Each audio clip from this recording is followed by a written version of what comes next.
Respublikamiz hududida voyaga yetmaganlar ishtirokida sodir bo'layotgan ko'ngilsiz hodisalar va voyaga yetmaganlar tomonidan transport vositalarini boshqarish holatlari aniqlanayotganligiga qaramasdan hali hamon ayrim ota-onalar xulosa qilmayapti. Navbatdagi holat Chirchiq shahrida aniqlandi.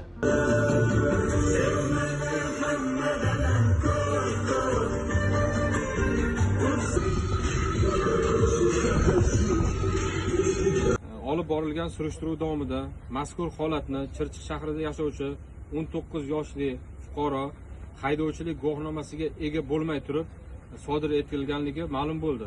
Mazkur holat bo'yicha belgilangan tartibda ma'muriy bayonnoma rasmiylashtirib, transport vositasi vaqtinchalik jarima maydoniga joylashtirildi.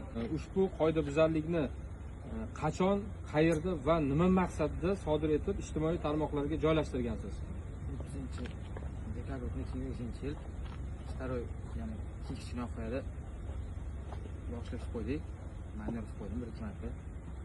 O'zim telefonimdan narsalarni boshqa so'rab qolaman. O'sha sizni qilgan qoidabuzarligingiz, mana shu sodir etgan yo'l bezoriligi, fuqarolarning hayotiga va sog'lig'iga zarar yetishi mumkinligidan xabaringiz bormi? Bu narsani bilasizmi, oqibati yaxshi emasligini?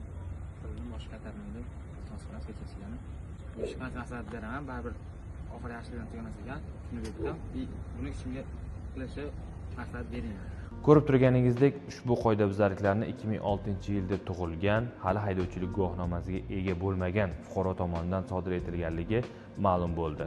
Holat yuzasidan to'plangan hujjatlar ko'rib chiqish uchun jinoyat ishlari bo'yicha Chirchiq shahar sudiga jo'natildi. Ushbu hodisada haydovchi bazaviy hisoblash miqdorini 50 baravarigacha bo'lgan jarima jazosi tayinlanishi kutilmoqda.